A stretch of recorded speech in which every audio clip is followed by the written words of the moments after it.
మారుతి మారుతి మారుతి మారుతి మారుతి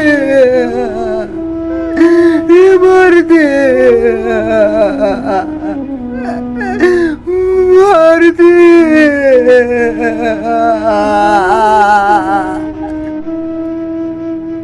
పవన్, ఎవరు మళ్ళానా? నేనే గాని ఏంటి ఎప్పుడు లేని బ్యాగ్ ఇలా వేసుకొని పోతున్నావు? మారుతి లేని ఊళ్ళో ఒక్క క్షణం కూడా ఉండలేను మళ్ళన్న. ఇక్కడ ఉంటే ప్రతి క్షణం వాడే గుర్తుకొస్తున్నాడు. అదేంటి పవన్, మేమున్నాం కదా. మీరు ఉన్నారు మల్లన్న, మీరు పిలిస్తే పలికేవారు, కానీ నేను ఎప్పుడు పిలుస్తానని ఎదురు చూసేవాడు మారుతి. వాడే లేని ఊళ్ళో నేను ఉండలేను మల్లన్న.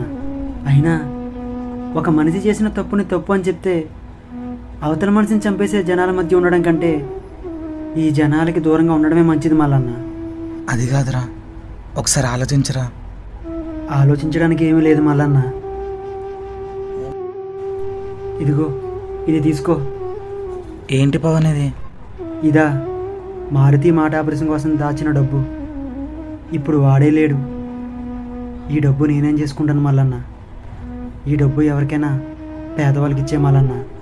పోనీ ఈ డబ్బులతోని నువ్వే కళ్ళు పెట్టించుకోవచ్చు కదా పవన్. ఎందుకులే మల్లన్న, కళ్ళు పెట్టించుకుని స్వార్థం కుళ్ళు కుతంతాలతో నిండిపోయిన జనాలను చూసే కంటే ఇలా గుడ్డోడిలా ఉండిపోతేనే మంచిది. సరే నేను వెళ్ళొస్తా మల్లన్న. ఆగు పవన్, ఎక్కడికి వెళ్తున్నావు? ఈ జనాలకి దూరంగా ప్రశాంతతను వెతుక్కుంటూ నా జీవితం ముగిసేంత వరకు వెళ్తూనే ఉంటా. ఇంతకీ సత్తి ఎక్కడ మల్లన్న?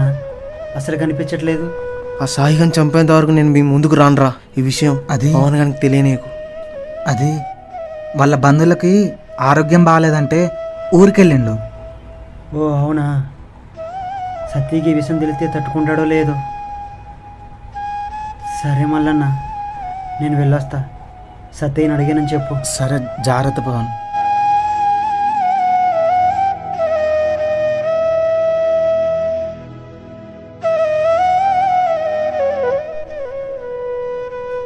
పవన్, ఎవరు?